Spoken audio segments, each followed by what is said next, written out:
जय जिनेंद्र। स्वागत है आप सभी का हमारे विशेष कार्यक्रम समस्या एक समाधान अनेक। जी हाँ, समस्या एक समाधान अनेक। मैं हूँ डॉक्टर प्रिया जैन। मैं डॉक्टर प्रदीप जैन। हम दोनों ने भक्तांबर के विशेष काव्यों के माध्यम से आपको रोज कुछ न कुछ नया बताने का एक प्रयास कर रहे हैं। हम दोनों ने भक्तांबर स्तोत्र पर पीएचडी करी है, इस पर काफी रिसर्च करी है कि श्लोक को पढ़ने से, पठन पाठन करने से हमारे बॉडी के मॉलिक्यूलर सिस्टम में क्या प्रभाव पड़ता है, कैसे हमारी लाइफ की प्रॉब्लम्स जो है ठीक हो जाती हैं। तो हर एक जो श्लोक है भक्तांबर का अपने आप में एक ड्रगलेस थेरेपी है, एक मेडिसिन है। जो मेडिसिन आप खाते हैं उसमें तो सॉल्ट होते हैं और वो साइड इफेक्ट्स भी कर सकते हैं, लेकिन भक्तांबर एक ऐसी ड्रगलेस थेरेपी है जिसका कोई साइड इफेक्ट ही नहीं है। जब भी आप श्रद्धापूर्वक, भक्तिपूर्वक इसका पठन पाठन करेंगे, आपके बॉडी के मॉलिक्यूलर सिस्टम में हर एक न्यूरॉन में हर एक न्यूरॉन में चेंजेस आएंगे। आपकी पूरी बॉडी ऊर्जान्वित हो जाएगी, आपका पूरा आभामंडल चार्ज हो जाएगा। तो आज हम बात करेंगे भक्तांबर स्तोत्र के 24वें नंबर काव्य के बारे में। बहुत ही अद्भुत ये काव्य है। तो आइए सबसे पहले भक्तांबर स्तोत्र के 24वीं नंबर जो गाथा है इसका उच्चारण सीखते हैं। त्वामवयं विभुमचिन्तेमसङ्ख्यमाद्यम् ब्रह्माणमीश्वरमनन्त मनङ्गकेतुम् योगीश्वरं विदितयोगमनेकमेकम् ज्ञानस्वरूपममलं प्रवदन्ति सन्तः। त्वमवयं, य के ऊपर बिंदी है और बाद में क्या है? व। य र ल व होता है तो बिंदी का उच्चारण क्या होगा? म। त्वमवयं विभु विभु मचिन्ते मचिन्ते मसंख्ये माध्यम।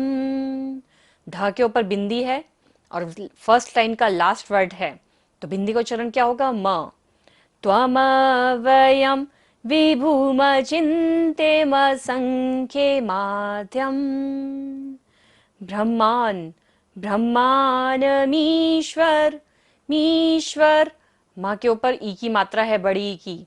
ब्रह्मानमीश्वर मनंत मनंत मनंग मनंग।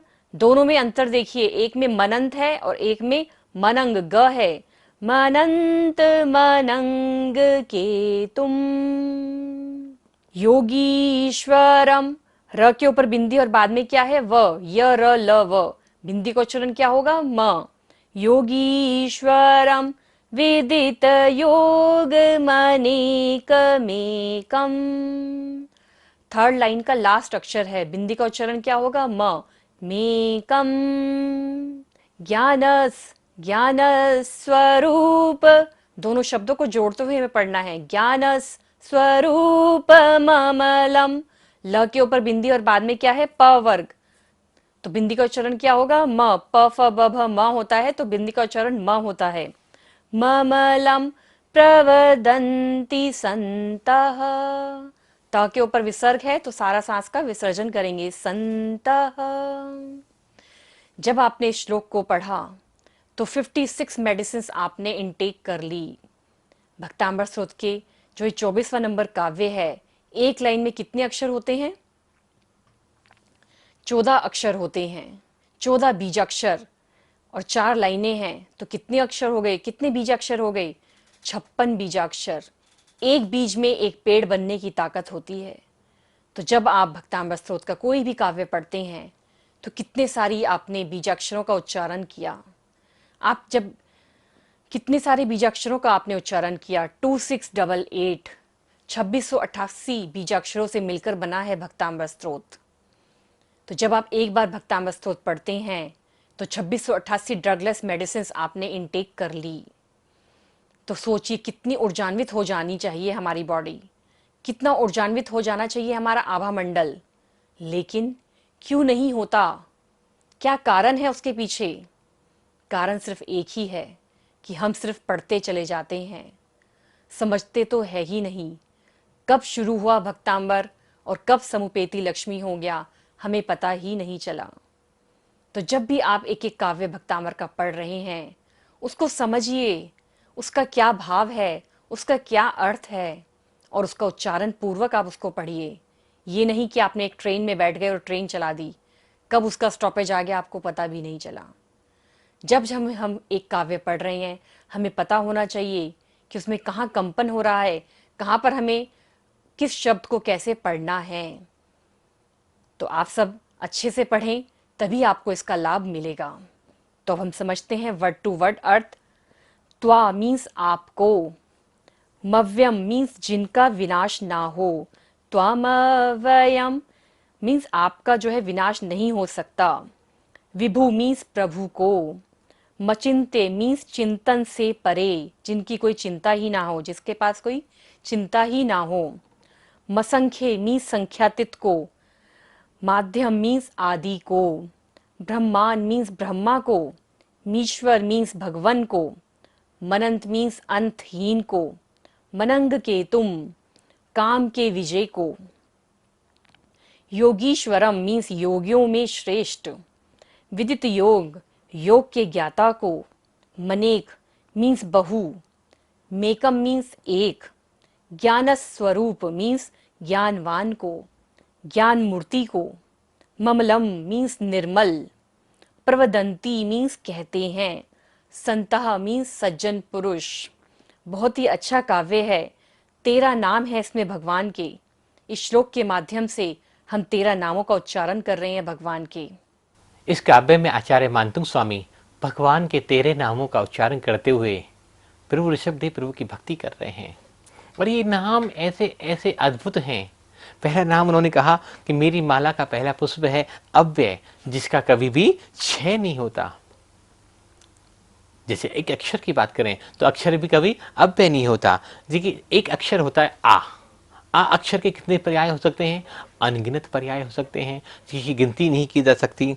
एक अष्टाक्षरी पद है राजानो ददते सोख्याम, राजानो ददते सोख्याम। एक आचार्य ने इस एक अष्टाक्षरी पद पर 8 लाख श्लोक लिखे। कितने? 8 लाख। और उन्होंने कहा कि मैं मंद बुद्धि हूं इसलिए 8 लाख ही लिख पाया। कोई और विद्वान व्यक्ति होगा, कोई विद्वान आचार्य होगा तो 8 करोड़ और 8 अरब पद भी लिख सकता है। एक अक्षर में इतना गूढ़ ज्ञान निहित है कि हम समझ ही नहीं सकते।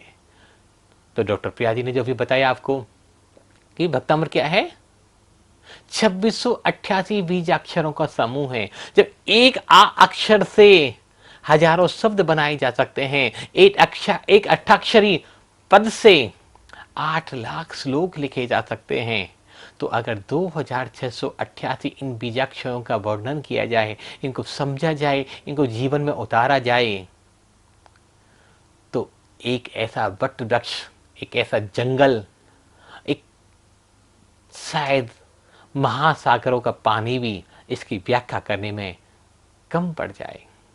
महासागरों के पानी को अगर शाही बना लिया जाए तो भी शायद हम इस भक्तामृत की महिमा का वर्णन कभी नहीं कर सकते। इसको जानना तो बहुत दूर की बात है। मैंने कहा अव्यय सिर्फ इतना सा शब्द है, अव्यय कभी आ शब्द लिया, उसका वर्णन भी जीवन में संभव नहीं कर पाएंगे। हम पूरे अपना जीवन काल लगाते हैं तो भी एक अक्षर के बारे में पूर्ण रूप से नहीं जान सकते। तो अव्यय शब्द का मतलब है जिसका कभी व्यय नहीं होता, जिसका कभी क्षय नहीं होता। तो भगवान की कभी क्षय हो ही नहीं सकता। सूरज चांद खत्म हो सकते हैं, लेकिन जितेंद्र प्रभु का नाम इस संसार से कभी नहीं क्षय हो सकता। भूत भविष्य वर्तमान कितने ही काल बीत जाएं, उनके जो केवल में उन्होंने जो प्राप्त कर लिया, जो उन्होंने केवल में देख लिया, वो कभी भी कम नहीं हो सकता। वो जितना है उतना ही हमेशा रहेगा। अनंत काल निकलने के बाद भी, अनंत भव अनंत पर्याय बीतने के बाद भी प्रभु का ज्ञान उतना ही रहेगा। तो पहला शब्द है अव्यय। इस काव्य का दूसरा जो भगवान का नाम लिया गया, इस काव्य में लिया गया है विभुता। विभुता मतलब होता है व्यापकता, कि आप बहुत व्यापक हैं। तो सचमुच ऋषभदेव इतने व्यापक हैं जिनका सारी परंपराओं में बड़े आदर और सम्मान के साथ नाम लिया जाता है। अन्य 24 तीर्थंकरों के बारे में तो मैं नहीं जानता, लेकिन भगवान ऋषभदेव हिंदू परंपरा, बौद्ध परंपरा और जैन परंपरा तीनों में समान रूप से पूजे जाते हैं, समान रूप से आदर किया जाता है। वेदों में जिनका उल्लेख है, उपनिषदों में जिनका उल्लेख है, बौद्ध पुराणों में जिनका उल्लेख आता है, वो सिर्फ और सिर्फ आदिनाथ प्रभु हैं, ऋषभदेव प्रभु हैं। वो आदि के दो सृष्टि के आदि में भी थे, उस सृष्टि के अंत में भी रहेंगे, ऐसे ऋषभदेव प्रभु हैं। तो दूसरा पुष्प है विभुता और व्यापकता। तीसरा पुष्प है अचिंत्य। अचिंत्य होता है जिस पर किसी भी चीज का कोई प्रभाव ना पड़ता हो। चौथा पुष्प है इसका असंख्य। असंख्य मतलब जिसको संख्या से जो परे चले गए हों, जिनकी संख्या नहीं की जा सकती, जिनके गुणों का कभी वर्णन नहीं किया जा सकता हो, जिनको कभी समझा नहीं जा सकता हो, जो अपार हैं, उसका नाम है असंख्य। और पांचवा जो पुष्प है, पांचवा जो भगवान का नाम है, वो है आग। आग है मतलब आदिनाथ ऐसे पहले तीर्थंकर हैं जो राजा थे, फिर मुनि हैं, फिर केवली हैं, प्रजापति हैं और फिर तीर्थंकर हैं। ऐसे आग तीर्थंकर ऋषभदेव प्रभु के चरणों में आचार्य मानतुंग स्वामी मन वचन का ऐसे नमस्कार कर रहे हैं। छठा पुष्प और छठा नाम जो है भगवान का, उसमें दिया है काव्य में ब्रह्मत्व, कि आप ब्रह्मा हैं। हिंदू दर्शन, हिंदू मैथोलॉजी में 3 देवता माने गए हैं, ब्रह्मा विष्णु महेश। ब्रह्मा जो सृष्टि का निर्माण करते हैं, तो आदिनाथ प्रभु को उस ब्रह्मा ही कहा गया है कि तुम सृष्टि के निर्माता हो, नियंता हो, कर्ता हो, प्रजापति हो, पालनहार हो। 7वां पुष्प है आप ईश्वर हैं। अन्य परंपराओं में ईश्वर को सृष्टि का कर्ता माना जाता है, लेकिन जो संसार सागर से पार कर दे, जैन दर्शन में जो मोक्ष पथ का पथ प्रशस्त कर दे, जो भव्य जीवों को कल्याण का मार्ग प्रशस्त कर दे, ऐसे लोग तीर्थंकर भगवंतों को हमारे यहाँ ईश्वर कहा गया है। और भगवान का जो 8वां नाम है, उसका नाम है अनंतता। आप अनंत हैं। क्यों?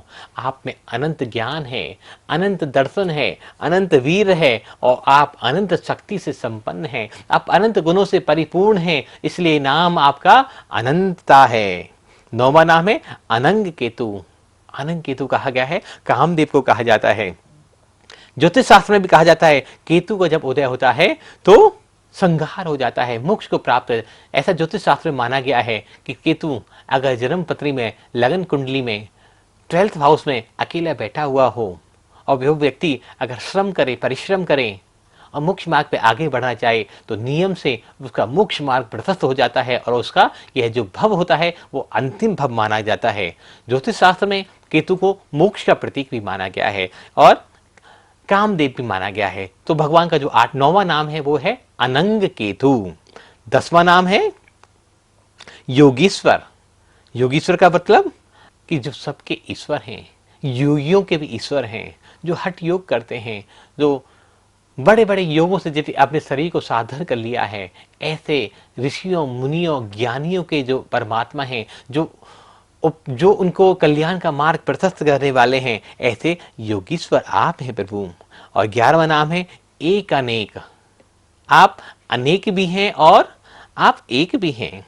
आप अनेक भी हैं और आप एक भी हैं। भगवान महावीर से किसी ने पूछा कि आप अनेक हैं या एक हैं? महावीर ने उत्तर दिया, मैं एक भी और अनेक भी हूं। कैसे? बड़ी विचित्र सी बात लग रही होगी कि कोई व्यक्ति एक भी हो सकता है और अनेक भी हो सकता है। द्रव्यार्थिक न्याय की दृष्टि से देखा जाए तो महावीर ने उत्तर दिया, द्रव्यार्थिक न्याय की दृष्टि से देखा जाए तो मैं एक हूं, लेकिन ज्ञान, दर्शन आदि पर्यायों की अपेक्षा से अगर देखा जाए तो मैं अनेक हूं। तो भगवान का 11वां नाम एकानेक और 12वां नाम है ज्ञान स्वरूप। भगवान आप ज्ञान स्वरूप हो, आपका स्वरूप ज्ञान में है। औदाहिक शोपासी भावों से होने वाला आपका स्वरूप समाप्त हो गया है, अब केवल क्षायिक भाव का स्वरूप हो रहा है। अज्ञान का सर्वथा क्षय हो गया है, इसलिए भगवान आप ज्ञान स्वरूप हो, आप ज्ञान स्वरूप हो। और 13वां और जो अंतिम नाम की इस काव्य में चर्चा की गई है वो नाम है अमलता।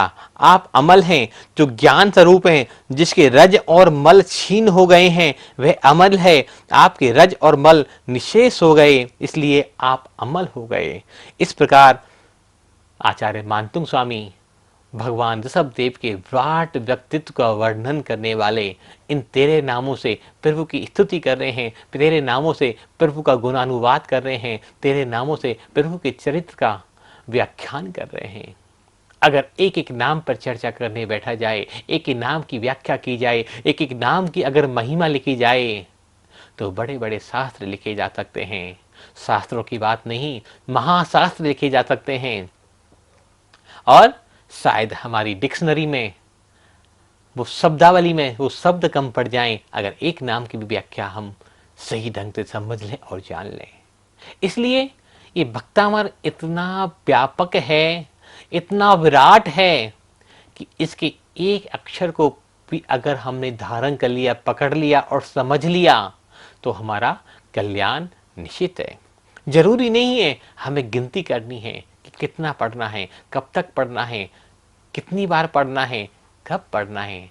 अगर मन वचन काया की शुद्धि पूर्वक भावों से एक बार स्मरण भी हो जाए और सिर्फ और एक शब्द का उच्चारण भी अगर हम कर लें, भक्तामर भक्तामर भक्तामर, तो भक्तामर का पूरा रहस्य, पूरे इसका ज्ञान, पूरी इसकी ऊर्जाएं हमारे शरीर में कनेक्शन प्रवाहित होने लग जाएंगी। इसकी अपार ऊर्जाओं से हमारा संपर्क स्थापित होने लग जाएगा। जरूरत है हमारी श्रद्धा की, हमारी भावना की, हमारी निष्ठा की। आज बड़े बड़े रिसर्च, बड़े बड़े अनुसंधान इस भक्तामर पर चल रहे हैं। तो हम सभी चाहते हैं कि आप भी इस भक्तामर से जुड़ें, इस रिसर्च को, इस अनुसंधान को और आगे बढ़ाएं। हम अपनी तरफ से पूरा प्रयास कर रहे हैं जन जन तक इसको पहुंचाने का, लेकिन ये कार्य संभव तभी होगा जब हम और आप सब मिलकर एक साथ में कार्य करेंगे। हम और सब आप मिलकर इस भक्तामर को जन जन तक पहुंचाएंगे, जैनों से निकाल कर इसको जैनेतर तक पहुंचाएंगे। तभी ये भक्तामर पढ़ना, सुनना, स्मरण करना और जाप करना हमारा सार्थक होगा।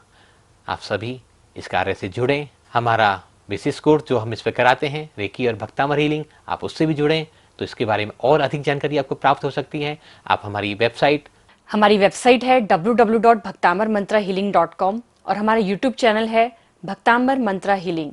विशेष जानकारी के लिए आप इन दोनों चीज़ों पर संपर्क कर सकते हैं, विजिट कर सकते हैं और अपने ज्ञान में वृद्धि कर सकते हैं।